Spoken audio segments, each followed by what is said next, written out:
Assalamualaikum warahmatullahi wabarakatuh. Perkenalkan, saya Dika Andri Nugraha dengan NPM 23230357 dari Program Studi Pendidikan Jasmani Kesehatan dan Rekreasi. Di sini saya akan melakukan wawancara kepada salah satu guru penjas yang di sebelah saya. Silakan Bapak bisa memperkenalkan diri. Ya, perkenalkan, saya Dimas Baikun Alfastauri, guru pendidikan jasmani di Sekolah Dasar SD Negeri Begawan 01 di Kabupaten Tegal. Nah, Bapak, yang akan saya wawancara itu terkait dengan dua inti pertanyaan. Yang pertama itu dari identitas Bapak, latar belakang, dan bagaimana cara Bapak mengajar di SD Begawat 1. Dan yang kedua itu tentang pembelajaran dengan kurikulum Merdeka yang saat ini sedang dijalani. Ya Bapak, ini saya akan bertanya tentang poin yang pertama, yaitu tentang latar belakang Bapak. Ini ada banyak sekali pertanyaan yang akan saya tanyakan. Yang pertama itu ada apa latar belakang pendidikan dari Bapak? Kalau untuk pendidikan jasmani, olahraga dan rekreasi sendiri, saya itu lulusan dari Universitas Muhammadiyah Kuningan. Saya berkuliah di sana, kemudian sekarang mengajar di sekolah SD Negeri Begawan 01 ini. Selanjutnya itu, apakah Bapak memiliki sertifikat atau kualifikasi khusus dalam bidang olahraga? Kalau untuk PPG sendiri dalam olahraga, memang saya belum mendapatkan undangan untuk PPG dalam jabatan. Tetapi kalau untuk spesifikasi khusus di dunia olahraga, beberapa kali menjadi atlet dalam bidang futsal maupun sepak bola. Jadi hal itu bisa diterapkan ke peserta didik nantinya saat dalam pembelajaran. Kemudian ada pertanyaan tentang apakah Bapak secara teratur mengikuti pelatihan atau workshop untuk meningkatkan keterampilan mengajar? Kalau untuk workshop sendiri, memang mengikuti beberapa diantaranya itu yang berkaitan dengan kurikulum Merdeka ataupun pembelajaran mendalam. Tetapi workshop di sini tidak spesifikasi khusus mengenai pembelajaran PJOK, melainkan workshop secara umum untuk mengajar dalam pembelajaran di sekolah. Terus saya akan bertanya tentang pendekatan pengajaran yang Bapak lakukan. Yang pertama itu, bagaimana Bapak mendefinisikan gaya pengajaran yang Bapak lakukan untuk mengajarkan tentang olahraga kepada peserta didik? Untuk pendekatan pembelajaran yang biasanya saya lakukan di sekolah itu pembelajaran yang aktif ya mungkin dan kolaboratif. Jadi dalam pembelajaran itu komunikasi itu tidak satu arah melainkan dua arah. Jadi siswa-siswi itu aktif untuk memberikan feedback terhadap gurunya masing-masing, termasuk saya guru PJOK, seperti itu. Nah, jadi kalau tadi gaya pengajaran yang kolaboratif dan aktif. Nah, untuk melakukannya itu apa strategi yang Bapak terapkan untuk memastikan bahwa setiap siswa memahami materi yang diajarkan? Yang pertama mungkin pemahaman materi, latihan bertahap ya. Misalkan ada beberapa teknik dasar dalam sebuah permainan olahraga. Itu dilatih beberapa tahap, mulai dari teknik dasar yang pertama, yang kedua, kemudian selanjutnya. Dan di sela-sela itu guru itu menanyakan kembali tingkat pemahaman dan apa yang sebelumnya sudah diketahui, yang sudah dipahami para siswa itu sendiri. Jadi di situ tertuang tidak hanya bapak ibu guru yang menerangkan, tetapi siswa-siswi juga aktif untuk menjawab apa yang sudah mereka pahami terhadap guru. Seperti itu. Kemudian bagaimana Bapak menyesuaikan pendekatan pengajaran Bapak untuk siswa dengan gaya belajar yang berbeda? Kalau untuk PJOK sendiri itu memang mungkin kebanyakan praktik ya, tetapi memang harus ada teori yang disampaikan secara lisan agar siswa-siswi itu memahami tentang bagaimana peraturannya permainan tersebut, bagaimana teknik-tekniknya permainan tersebut. Jadi selain secara lisan yang mungkin bosan untuk dipahami sama siswa, di situ juga menerapkan beberapa metode ya, atau menggunakan media pembelajaran yang asik seperti memanfaatkan LCD proyektor dan lain sebagainya, supaya siswa itu lebih aktif, lebih tertarik untuk mengikuti pembelajaran. Ya, berarti di satu sisi juga memanfaatkan teknologi sekarang ya Bapak? Ya betul. Ya, kita sekarang saya akan menanyakan tentang bagaimana Bapak melakukan pengelolaan dalam kelas. Yang pertama itu bagaimana Bapak menciptakan lingkungan kelas yang mendukung dalam pembelajaran? Kalau untuk mendukung dalam pembelajaran dalam dunia pendidikan jasmani itu terutama itu tentang sportivitas, kerjasama dan lain sebagainya mungkin.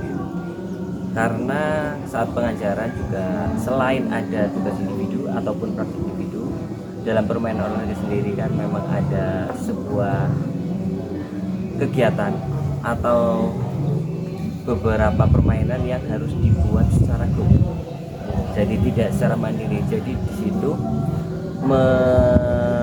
kita melihat bagaimana secara grup, secara tim itu bisa bekerja sama. Kemudian saat permainan ada kalah dan ada yang menang, bagaimana caranya juga masing-masing siswa itu sportif dan tidak mencurangi satu sama lain, kurang lebih seperti itu. Untuk yang selanjutnya dalam pengelolaan kelas, apa strategi Bapak untuk mengelola perilaku siswa yang mungkin tidak sesuai ya? Itu seperti apa? Ya memang saya mengajar sendiri di sekolah dasar, jadi memang siswa sendiri itu masih cenderung ke anak-anak ya. Iya. Jadi memang mungkin ada anak yang nakal, kemudian ada yang ngeledek, dan ketika nanti saat pembelajaran itu seringkali juga ada beberapa yang menangis seperti itu. Jadi mungkin cara saya itu menegur secara personal, menasihati dengan baik-baik supaya antara siswa itu bisa saling memahami, bisa saling berteman dengan baik, dan tidak ada faktor bullying yang akhir-akhir ini cukup masif di dunia pendidikan seperti itu. Nah, karena tadi sifat dari siswa-siswanya juga sepertinya agak Masih anak-anak juga. masih anak-anak. Selanjutnya itu merencanakan bagaimana Bapak merencanakan dan melaksanakan disiplin di dalam kelas. Kalau disiplin dalam kelas itu memang ada beberapa poin. Sebenarnya itu setelah tahun ajaran itu berganti, itu biasanya ada kontrak belajar yang itu dilakukan oleh wali kelas masing-masing. Tetapi di sini saya sebagai guru pendidikan jasmani itu membuat kesepakatan kelas khusus dengan masing-masing kelas. Di antaranya itu untuk meningkatkan kedisiplinan. Salah satu contohnya itu yang pertama itu setiap pelajaran olahraga itu diwajibkan sebelum berangkat itu harus sarapan, karena akan beraktivitas yang cukup berat. Jadi alangkah baiknya asupan tubuh itu sudah ada saat sarapan itu sendiri. Kemudian ada beberapa poin lagi untuk olahraga, yaitu kewajiban untuk mengenakan kaos olahraga atau seragam olahraga. Itu juga ada di kesepakatan belajar di sekolah kita.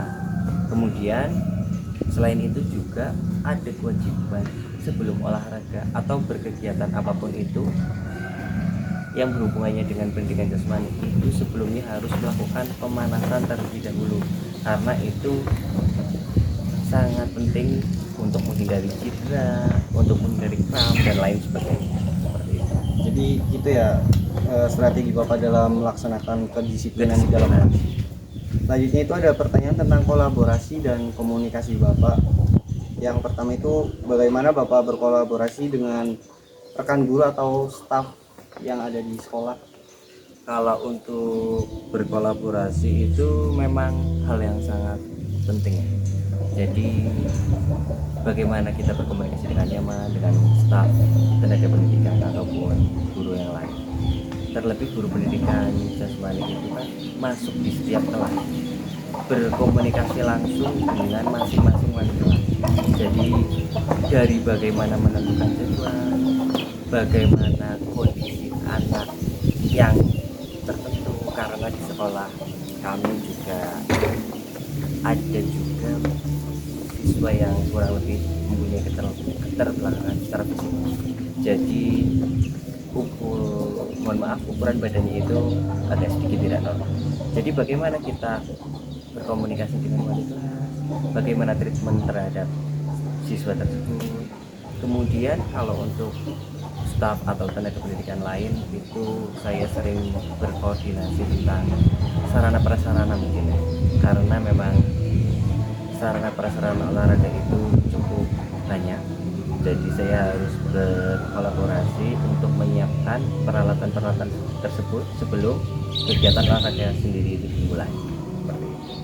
Tadi berkaitan dengan wali siswa atau orang tua dari siswa, nah itu bagaimana pendekatan yang Bapak lakukan untuk berkomunikasi? Kalau yang tadi itu wali kelas ya, Wali berkomunikasi kelas. langsung Wali dengan kelas, wali oh iya. kelas. Kalau ini mungkin pertanyaan setelah itu wali siswa ya. Kalau untuk wali siswa sendiri itu rata-rata kan masyarakat sekitar yang mungkin mereka sendiri kurang memahami tentang di dunia pendidikan jasmani seperti itu. Seperti halnya saya contohkan itu ketika kelas 2 itu, kelas 1 atau kelas 2 itu praktik roll depan atau roll belakang, itu ada siswa atau siswa sendiri yang merasakan sakit setelah praktik. Nah di situ memang alangkah baiknya kita berkomunikasi sebelumnya dengan wali siswa, barangkali ada treatment khusus ataupun kekurangan khusus, ataupun memang sebelumnya sakit atau bagian tertentu itu bagian tertentunya anak itu rawan seperti itu. Jadi kita harus berkomunikasi dengan baik supaya menghindari hal-hal yang tidak diinginkan. Terlebih lagi ada materi-materi yang itu harus lebih meminta izin terhadap orang tua. Di antaranya itu ketika nanti materinya mengadakan air ya, renang dan lain sebagainya. Karena itu cukup rawan, jadi kita tetap meminta izin secara khusus. Berikut juga karena keterbatasan fasilitas kolam renang dan lain sebagainya, itu kita harus pergi jauh menggunakan sarana transportasi luar dan lain sebagainya. Karenanya itu kita harus berkoordinasi dengan wali siswa supaya mendapatkan support dan izin dari beliau-beliau. Nah untuk selanjutnya itu tadi kan Bapak berarti berhubungan dengan Wali siswa dan wali rekan kelas. kerja ya. Wali kelas, rekan kerja. Nah pasti kan ada banyak huru hara lah dalam Ya, kegiatan tersebut. nah itu. Nah untuk menanganinya itu gimana? Nah itu, untuk menanganinya sendiri itu kita memang harus intensif berkomunikasi dengan baik dengan wali kelas. Kita dari awal itu harus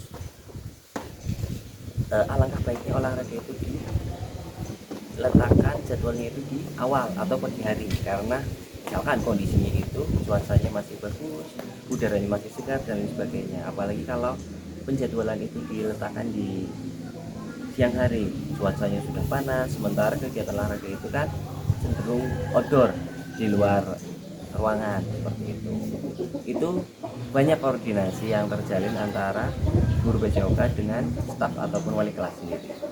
Kalau untuk dengan wali siswa, poinnya sih mungkin kita supaya mendapatkan support ataupun izin, dan kita tahu info tentang kekurangan tertentu di siswa-siswi tertentu seperti itu. Saya akan selanjutnya bertanya tentang penilaian dan pemantauan kemajuan siswa. Yang pertama itu bagaimana Bapak menilai kemajuan siswa dalam kelas? Selain ada penilaian, biasanya metode yang saya gunakan itu adalah sistem pretest dan post-test seperti itu. Sebelumnya saya melihat dulu kepemahaman siswa-siswi itu seperti apa sebelum saya memasukkan materi tersebut. Kemudian setelah saya melakukan pretest, kemudian saya masuk dengan materi dan beberapa metode yang saya ajarkan. Kemudian di situ harusnya ada perkembangan terhadap pemahaman dan keterampilan siswa. Nah, di situ saya melihat di uji akhir atau post-testnya itu pastinya secara umum itu pastinya keterampilan atau kemampuan siswa itu meningkat baik secara praktik maupun teori seperti itu. Selanjutnya itu tindakan apa yang Bapak dapat lakukan jika siswa mengalami kesulitan dalam pembelajaran yang Bapak terapkan? Kalau untuk kesulitan itu biasanya itu saya compare dengan siswa lain dulu. Jika ada siswa yang sudah memahami dan jika ada siswa yang belum memahami, sedangkan metode yang saya terapkan itu sebelumnya adalah sama, berarti memang harus ada treatment khusus terhadap siswa-siswi yang belum memahami ini. Nah, treatment itu saya lakukan itu tergantung dengan kondisi, kadang juga memang ada anak yang misalkan tadi contohnya ketika roll depan ataupun roll belakang itu ada siswa yang sudah diajarkan triknya ataupun langkah-langkahnya dengan baik, siswa tersebut masih belum bisa. Dikarenakan apa? Biasanya siswa tersebut panik atau takut seperti itu. Nah, maka dari itu saya mungkin terhadap siswa tersebut itu selain mengajarkan itu saya memegang atau mempraktekkan dulu, kemudian itu saya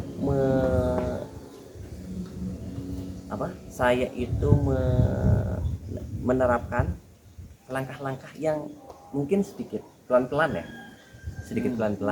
dan kemudian langkah demi langkahnya itu dilakukan dengan baik, kemudian baru anak tersebut dibantu untuk melakukan praktiknya, atau dalam role depan itu saya itu bantu untuk dorongkan seperti itulah Bang.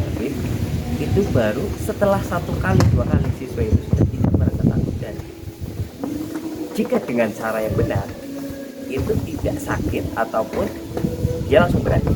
Jadi untuk di kemudiannya itu siswa tersebut sudah berani dan akhirnya malah bisa dengan sendirinya atau akhirnya bermain sendiri, dan secara nilai ataupun kepemahamannya dia langsung menjadi baik, kurang lebih seperti itu. Selanjutnya itu bagaimana Bapak melibatkan siswa dalam proses penilaian atau pemantauan kemajuan dari siswa tersebut? Kalau untuk siswa sendiri melihat ya proses atau tahap itu mungkin kurang lebih saya contohkan seperti ini.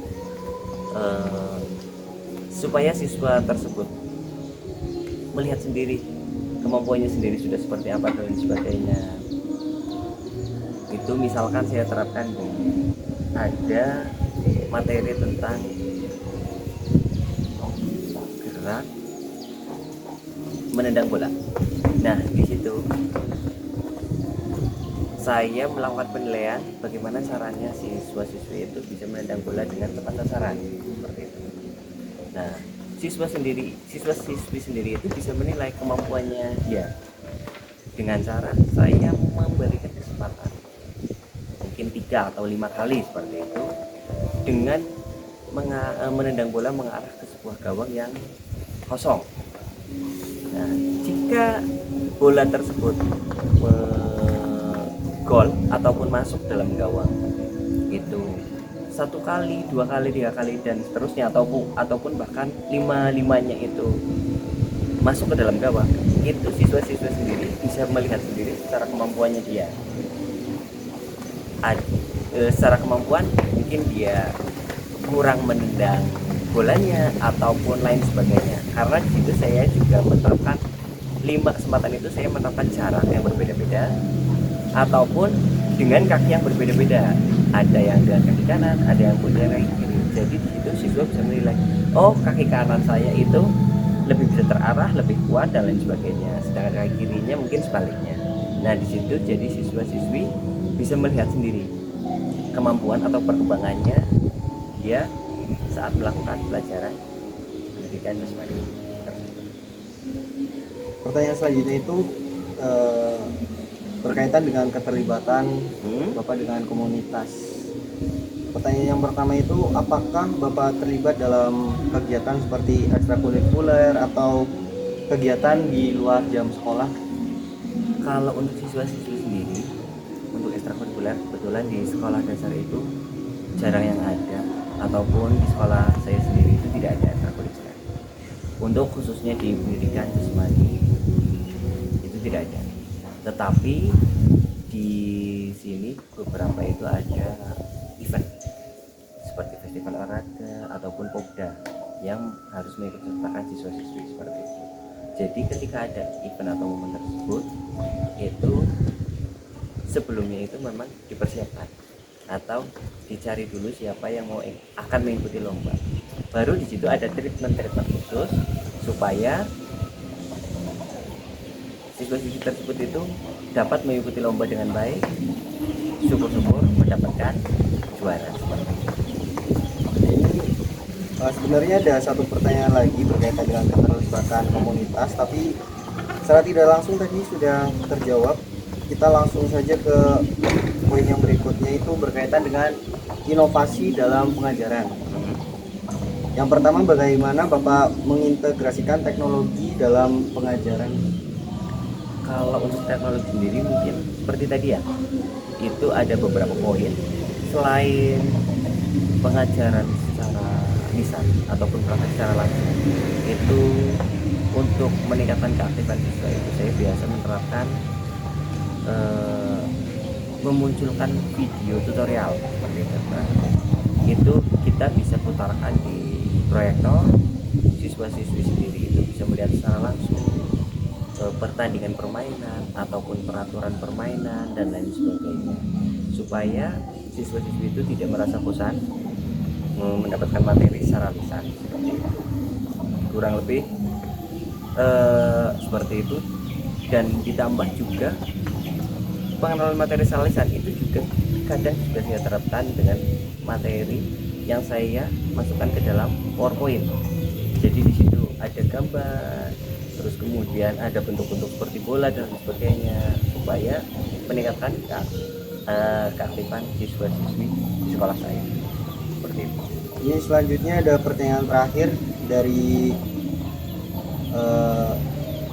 poin latar belakang atau proses pembelajaran yang Bapak lakukan, itu berkaitan dengan apakah Bapak memiliki ide atau pembelajaran yang berbasis proyek yang inovatif yang telah Bapak terapkan di dalam kelas.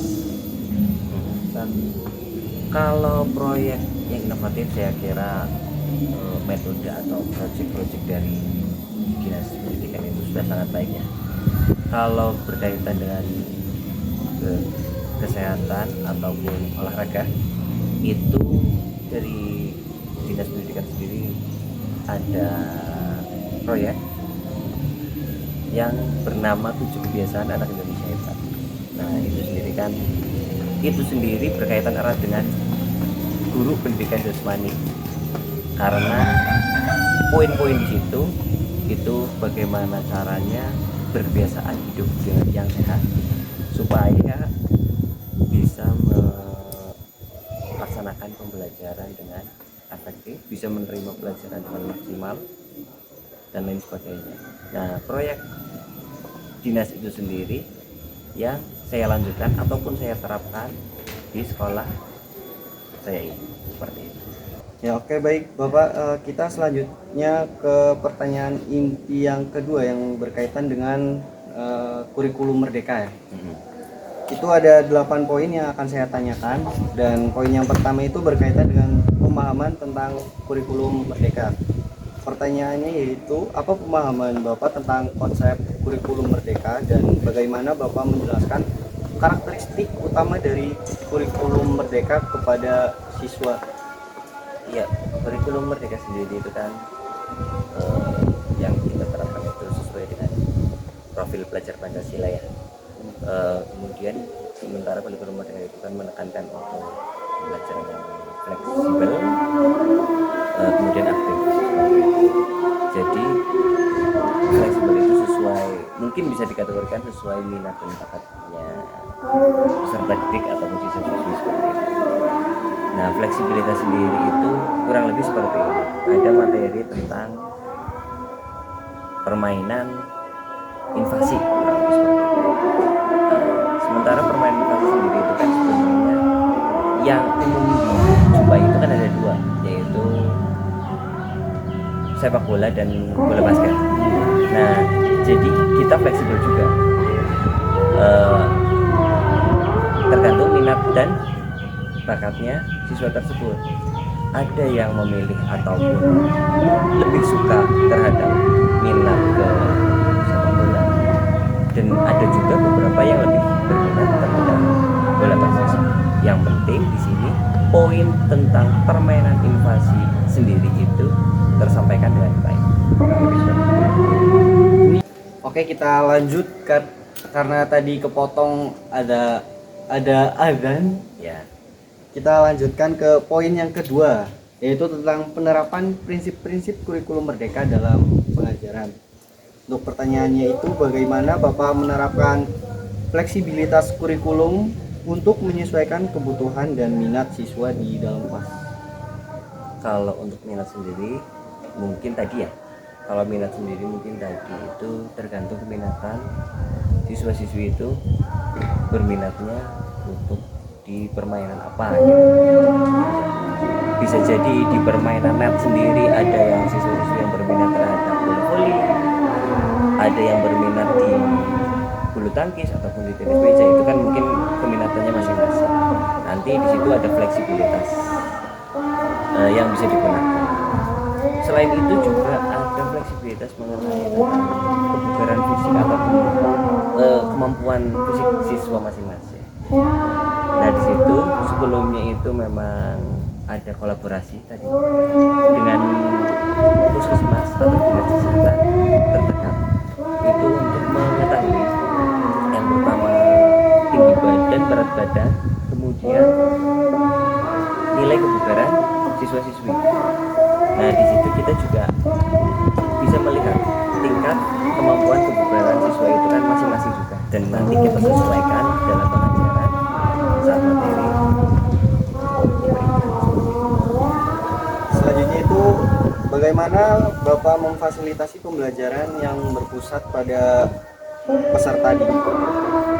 Kalau berbentuk peserta didik sendiri itu kan kurang lebih itu fleksibilitas yang tadi dijelaskan itu kan dipraktekkan langsung ke peserta didik memilih dan melihat kemampuannya sendiri secara masing-masing, kemudian di akhir itu nanti kita evaluasi untuk pengajaran ke depannya supaya lebih maksimal.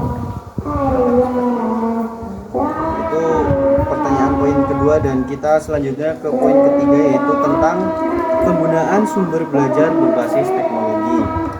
Untuk pertanyaannya itu, bagaimana Bapak mengintegrasikan teknologi dalam proses pengajaran sesuai dengan prinsip kurikulum Merdeka? Kalau untuk teknologi sendiri mungkin seperti yang sebelumnya sudah dijelaskan ya, teknologi sendiri itu saya biasanya menggunakan teknologi video tutorial ataupun dengan media digital dengan PowerPoint, mengajar dengan PowerPoint ataupun dengan menunjukkan beberapa video supaya kurikulum Merdeka itu lebih tersampaikan lagi seperti itu. Selanjutnya itu apa jenis sumber belajar digital atau platform pembelajaran yang sering Bapak gunakan? Kalau untuk aplikasi tertentu mungkin masih belum ada ya, tetapi yang familiar kita gunakan itu untuk mengajar itu memang YouTube. Karena di YouTube itu semuanya ada dan beberapa teknik atau beberapa pertandingan ataupun permainan olahraga sendiri itu sudah cukup banyak. Hanya saja nanti biasanya saya download, kemudian saya sesuaikan dengan pengajaran di saat materi di sekolahan. Nah, kemudian baru saya putarkan kembali di proyektor seperti itu. Kita masuk ke poin yang keempat, yaitu tentang penilaian formatif dan proses evaluasi. Untuk pertanyaannya itu, bagaimana Bapak melibatkan siswa dalam proses penilaian dan pemantauan kemajuan mereka? Nah, seperti yang tadi saya contohkan, itu kan memang mereka bisa memantau sendiri perkembangan mereka seperti itu. Yang saya contohkan tadi itu ada, yang saya terapkan ya sebelumnya itu memang ada pretest dan post-test belum. Kemudian yang tadi saya contohkan itu ketika di poin gerak menendang bola itu di awal itu misalkan saya beri 5 kesempatan, dari 5 kesempatan itu misalkan ada siswa-siswi yang tidak gol sama sekali ataupun bisa memasukkan bola hanya 1 atau 2 kali, sementara ketika saya terapkan, saya ajarkan dengan posisi kaki bagaimana supaya bola itu bergulir atau mengarah dengan tepat sasaran, kemudian posisi kakinya seperti apa, posisi tubuhnya yang baik seperti apa, itu dengan proses seperti itu, kemudian hasil akhirnya atau evaluasi akhirnya itu pastinya peningkatan kemampuan siswa itu akan jauh lebih tinggi seperti itu. Jadi siswa-siswi sendiri itu mengetahui sendiri sebelum kemampuan sebelum diajarkan dan perbedaan kemampuan setelah diberikan materi di dalam sekolah seperti itu. Untuk pertanyaan selanjutnya itu berdasarkan dengan metode penelitian formatif. Nah, apakah Bapak menggunakan metode penilaian formatif dalam mendukung kurikulum Merdeka? Kalau penilaian formatif sendiri beberapa poinnya itu memang saya menerapkan kuis atau tugas mingguan ya. Setiap modul ajar atau setiap bab yang saya terapkan itu pasti di akhir saya melaksanakan tes tulis tingkat pemahaman. Saya menguji tingkat kepemahaman mereka tentang praktik-praktik atau materi yang sudah diajarkan. Selain itu saya juga menilai beberapa poin seperti misalkan di poin bela diri pencaksilat itu ada materinya di kelas 5 dan kelas 6. Itu saya menugaskan siswa-siswi itu membuat video, kemudian dari video pribadi mereka masing-masing baru saya menilai gerakan-gerakannya dan lain sebagainya, yang nantinya saya bisa melihat kemampuan siswa-siswi di sekolah. Selanjutnya kita masuk ke poin yang kelima, yaitu tentang kolaborasi antar guru dan pengembangan kolektif. Untuk pertanyaannya itu, bagaimana Bapak berkolaborasi dengan rekan guru dalam merancang dan melaksanakan kurikulum Merdeka? Mungkin di sini poinnya kolaborasi antar guru. Kalau untuk fokus di pendidikan jasmani sendiri itu mungkin kolaborasinya dengan guru PJOK lain ya, yang kita itu memiliki komunitas di KKG guru PJOK. Nah di situ kita sering berkumpul berkoordinasi tentang modul ajar yang harus disampaikan terhadap siswa. Jadi kita bisa saling memberikan masukan kita juga bisa meniru kelebihan dari guru lain ataupun sekolah lain yang bisa menerapkan sesuatu yang lebih dari kita. Jadi kita itu tidak hanya belajar dari pengalaman sendiri di sekolah, tapi juga mencari tahu atau berkolaborasi dengan guru lain di sekolah lain dengan wadah KKG guru PJOK seperti itu. Selanjutnya itu apa pengalaman Bapak dalam pengembangan profesional kolektif untuk mendukung kurikulum Merdeka? Untuk pengembangan kolektif pengembangan pribadi ya. Ya. Untuk kurikulum Merdeka sendiri, kebetulan saya sendiri memang belum masuk ke dalam PPG gitu, seperti itu. Jadi biasanya itu ada workshop tertentu yang dihadiri oleh guru-guru PJOK yang lebih senior. Kemudian dalam perkumpulan guru KKG PJOK sendiri, guru-guru yang lebih senior ataupun lebih berpengalaman ataupun yang setelah mengikuti workshop itu akan membagikan atau memberikan informasi terhadap guru-guru lain termasuk saya untuk diterapkan di sekolah masing-masing seperti itu. Kita selanjutnya ke poin yang keenam, yaitu tentang tantangan dan solusi dalam implementasi kurikulum Merdeka. Pertanyaannya itu apa tantangan utama yang Bapak hadapi dalam menerapkan kurikulum Merdeka dan bagaimana Bapak mengatasi atau merespon dari tantangan tersebut? Nah, di kurikulum Merdeka sendiri itu yang pertama mungkin tantangannya itu gap antara siswa yang memahami dan siswa yang tidak memahami itu cukup jauh. Misalkan di sebuah nilai tes tertulis yang mungkin yang mudah kita nilai seperti itu ada anak yang bisa mendapatkan nilai 95 tapi ada anak yang hanya mendapatkan nilai 20. Itu kan memiliki gap yang cukup tinggi. Tetapi ketika siswa tersebut yang memiliki pemahaman yang kurang itu untuk tinggal kelas dalam kurikulum Merdeka ini cukup susah diterapkan seperti itu karena kita juga ingin kita juga harus menaikkan anak tersebut karena jika ada tinggal kelas itu akan menimbulkan efek trauma atau malah si siswa yang tidak naik tersebut itu mendapatkan pressure tersendiri.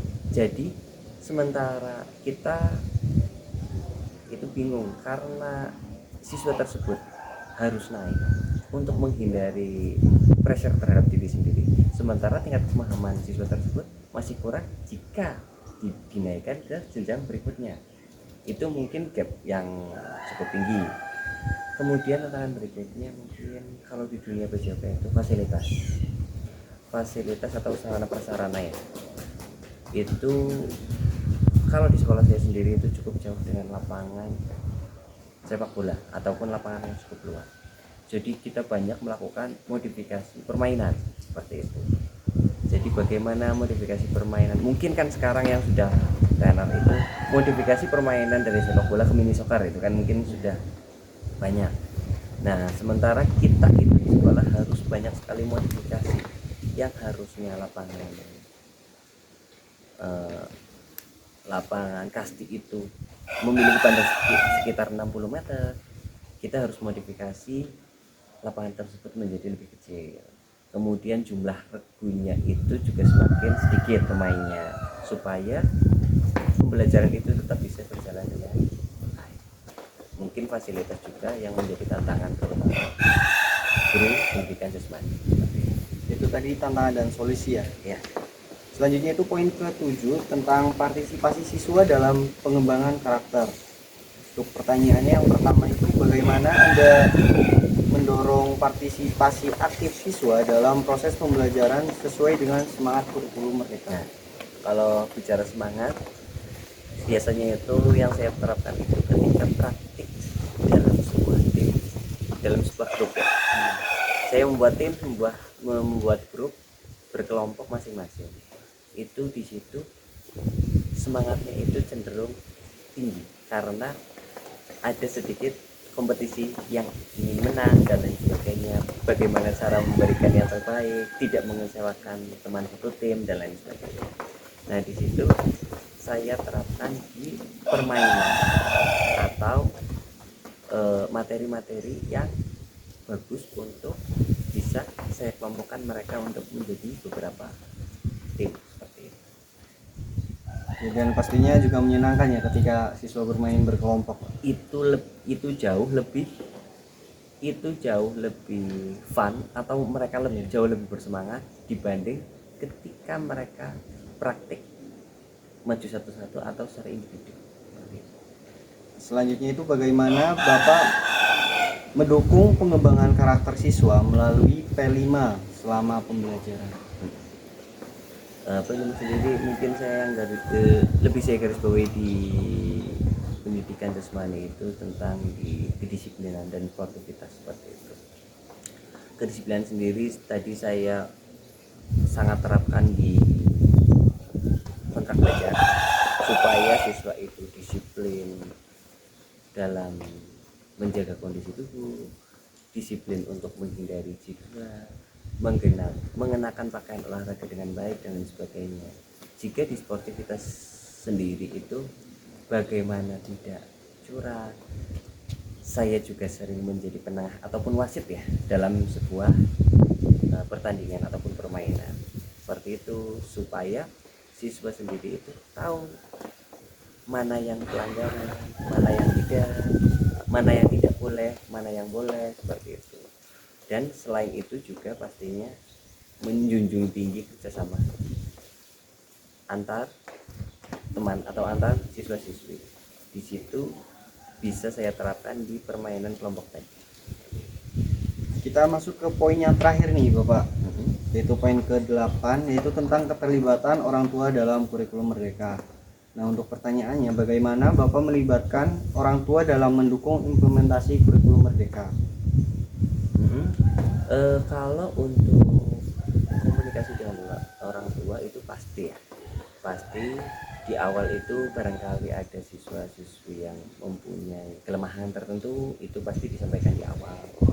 Kemudian saya terapkan materi-materi sesuai dengan modul, dan jika ada event-event tertentu seperti perlombaan festival ataupun bukda, itu juga pastinya saya koordinasikan dengan wali siswa, boleh ikut, diizinkan atau tidak, terus bagaimana fisiknya siswa tersebut itu mampu atau tidak dan lain sebagainya. Itu memang saya harus berkomunikasi dengan siswa. Berikut juga dengan fasilitas olahraga yang harus digunakan, misalkan seperti mau bertanding sepak bola itu sudah punya sepatu atau belum, kemudian bisa mendukung atau tidak baik secara materi maupun secara orang, seperti itu. Nah, untuk selanjutnya itu tentang tadi perkembangan anak ya. Jadi Komunikasi. apakah ada strategi khusus untuk komunikasi dengan orang tua? Kalau komunikasi khusus itu pasti di grup WhatsApp, itu pasti di grup WhatsApp, karena untuk kondisi anak baik sakit maupun tidak bisa mengikuti kegiatan belajar karena ada halangan suatu hal, itu pasti dapat berkomunikasi untuk sekarang di WhatsApp seperti itu. Kemudian selain itu juga saya bisa memanfaatkan hal tersebut dalam bentuk tugas.